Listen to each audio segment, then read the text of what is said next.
Hello student, all of you are welcome back to your favorite YouTube channel, that is Science Guru Sir.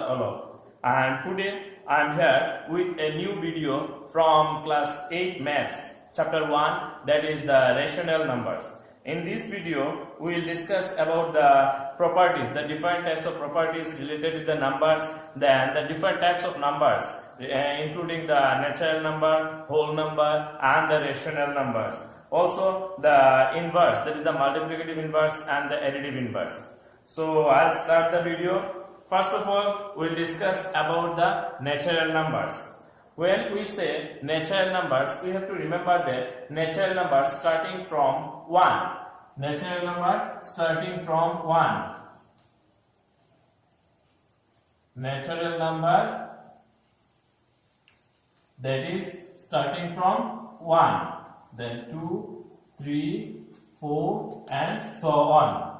This is the natural number. Now when we discuss about the whole numbers, we have to remember that whole numbers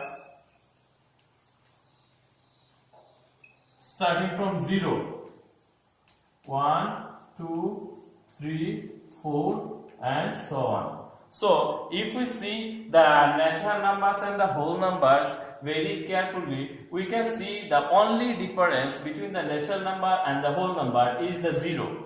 Rest all are similar. Natural number and whole number, rest all are similar except the 0. 0 we can find in the whole numbers, but 0 is not in the list of natural numbers. So this is the difference between the natural numbers and the whole numbers. Again, we can say that all the natural numbers are belonging from the whole numbers also. So we can consider all the natural numbers as whole number. But all the whole numbers are not considered as the natural number. We cannot consider all the whole numbers as natural. Why? Because of the 0. 0 is in the list of whole numbers, but it is not present in the natural numbers. So this is all about the natural numbers and the whole numbers. Next we will discuss about the rational numbers. What is rational numbers? So remember, when we are talking about the rational numbers what is rational numbers?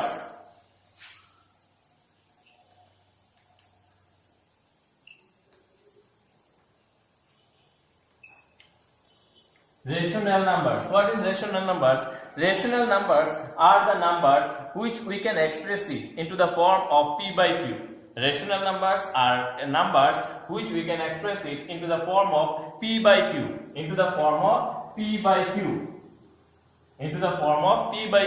where p and q both are integers, and q not equal 0. Remember here, p by q, any number which we can express it into the form of p by q, where p and q both are integers and q not equal 0, this is known as the rational number. So when we are talking about p and q both are integers, we have to understand what is integers. Integers actually a set of numbers. We can understand very clearly if we take a number line. We know that in the number line in middle there is 0. Right hand side all the numbers are positive, that is 1, 2, 3, 4, 5, so on, and this side -1, -2, -3 and so on. So what is integers? Integers is a set of numbers. Including both the positive and the negative, including the 0. So what is integers? Integers is a collection of or set of numbers, both the positive and the negative numbers, including 0. These are known as the integers. So when we discuss about the integers, we can say that integers are a collection of the numbers. The definition of integers is a collection of numbers.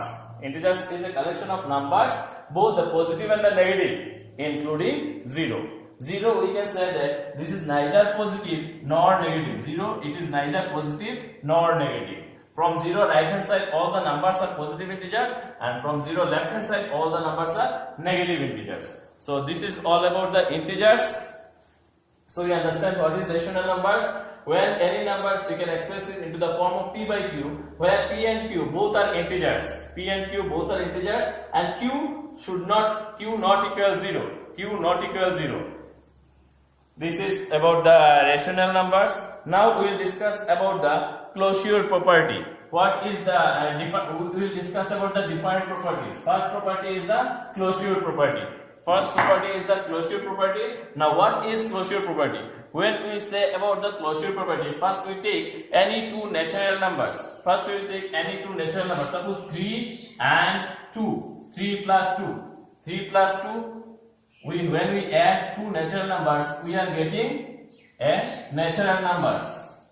When we are taking any two natural numbers, the result is a natural number. So when we add two natural number, we get a natural number. That is known as the closure property. So that we can say that natural numbers are closed under addition. Natural numbers are closed under addition. Now when we discuss about the subtraction, when we take the subtraction, if it is 5 minus 7, two natural numbers we are subtracting. Two natural numbers we are subtracting, but the result we are getting is an integer, not the natural number. The result we are getting, it is an integer, it is not a natural number. So that we can say that the natural numbers are not closed under subtraction. Natural numbers are not closed under subtraction. So in case of addition, natural numbers are closed. In case of subtraction, natural numbers are not closed. These are known as the closure property. Next is the multiplication. What will happen in case of multiplication? 3 into 5. Both the numbers are natural numbers. Both the numbers are natural numbers, and when we multiply, the result is also a natural number. The result is 15, which is also a natural number. So that we can say that the natural numbers are closed under multiplication. Natural numbers are closed under multiplication. Now we will see what happened in case of division. We will see what happened in case of division. Suppose 3 divided by 5. 3 divided by 5, the result is 3 by 5, which is not a natural number. It is a rational number. It is not a natural number. So that we can say that the natural numbers are not closed under division. So we get here natural numbers are closed under addition, natural numbers are closed under multiplication, but natural numbers are not closed under subtraction, and natural numbers are not closed under division. This is all about the closure property. Same we can try it you can try it at home with the whole numbers and the rational numbers. Now we will discuss about the commutative property. What is commutative property?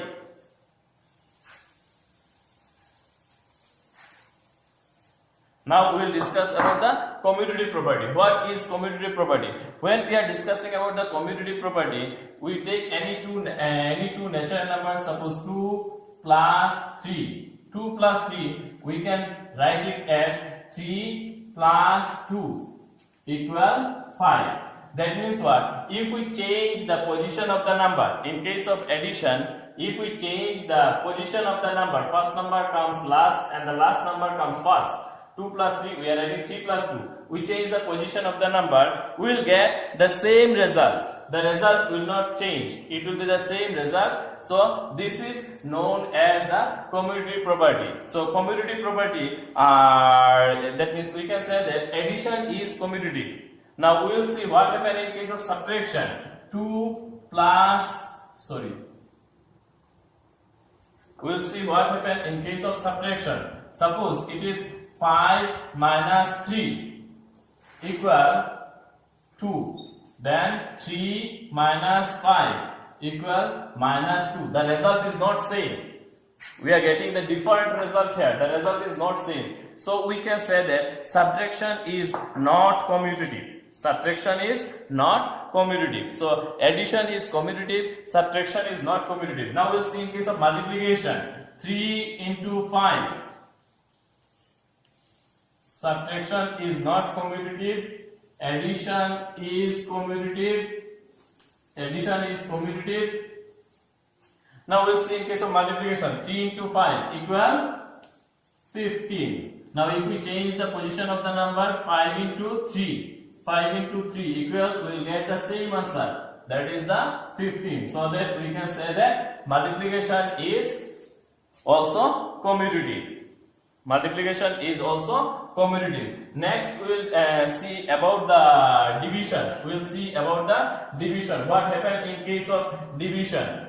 If we divided 6 divided by 3, we will get 2. Now 3 divided by 6, we will get 3 by 6 equal 1 by 2. So the results are not same.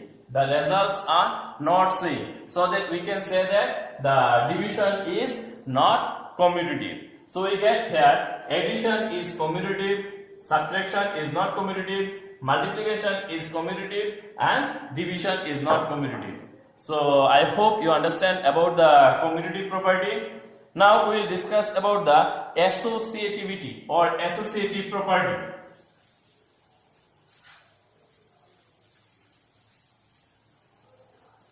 Now we will discuss about the associative property. First of all, we have to understand what is associative. First of all, we have to understand what is associative. What is associative?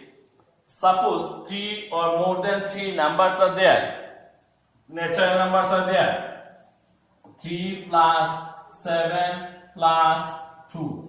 We can add this number into 2 orders. We can add this number into 2 orders. Suppose we can do 3 plus 7 plus 2. So that 3 plus 7 plus 2 first, that is 9 equal 12. Again we can do 3 plus 7 plus 2. We can do here 3 plus 7 first. So that we will get 10 plus 2 equal 12. So that we find here if 3 or more than 3 natural numbers are there, if 3 or more than 3 natural numbers are there, in case of addition, we can change the order of the operation. We can change the order of the operation. That is we can, if we add this last 2 numbers first and here first 2 number first, the result will be the same. This is known as the associative property. Here it will not change the result, so that we can say that natural numbers, we can say that addition is associative.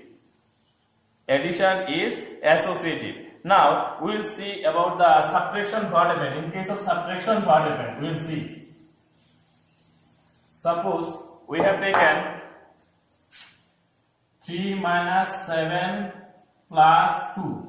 Now if we do it in this way, that 3 minus 7 plus 2, so that we will get minus 4 plus 2 equal minus 2. Now 3 minus 7 plus 2 equal, if we do it in this order, 3 minus 9 equal minus 6. Here we are getting minus 2. And here we are getting minus 6. So that we can say that subtraction is not associative. Subtraction is not associative because the results are not similar. Results are not same. Results used to change. If we change the order of the operation, the results used to change. So this is that's why we can say that subtraction is not associative. Similarly, multiplication will be associative and the division will not be associative. Division is not associative, multiplication is associative.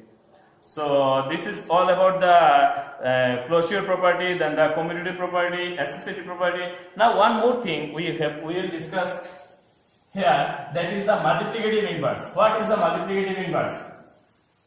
Suppose any number we are getting here 3 by 2. Sorry. Any number we are getting here 3 by 2. We have to find out the multiplicative inverse of 3 by 2. What will be the multiplicative inverse of 3 by 2? Remember here, the multiplicative inverse means we have to find such a number by which if we multiply this number, the result should be 1. So if we write the reciprocal, simply if we write the reciprocal of this number, that is 2 by 3. If we multiply, the result will be 1. So the multiplicative inverse of 3 by 2 is 2 by 3. Say multiplicative inverse of 4 by 5. Multiplicative inverse of 4 by 5 will be what? 5 by 4. Just write the reciprocal. We will get the multiplicative inverse. It's very easy. If there is sign minus 2 by 3, then multiplicative inverse will be 3 by minus 2. I hope you understand about the multiplicative inverse. Now we will discuss about the additive inverse. What is additive inverse? Additive inverse means what? When we add two numbers, the result should be 0. When we add two numbers, the result should be 0. Suppose minus 3.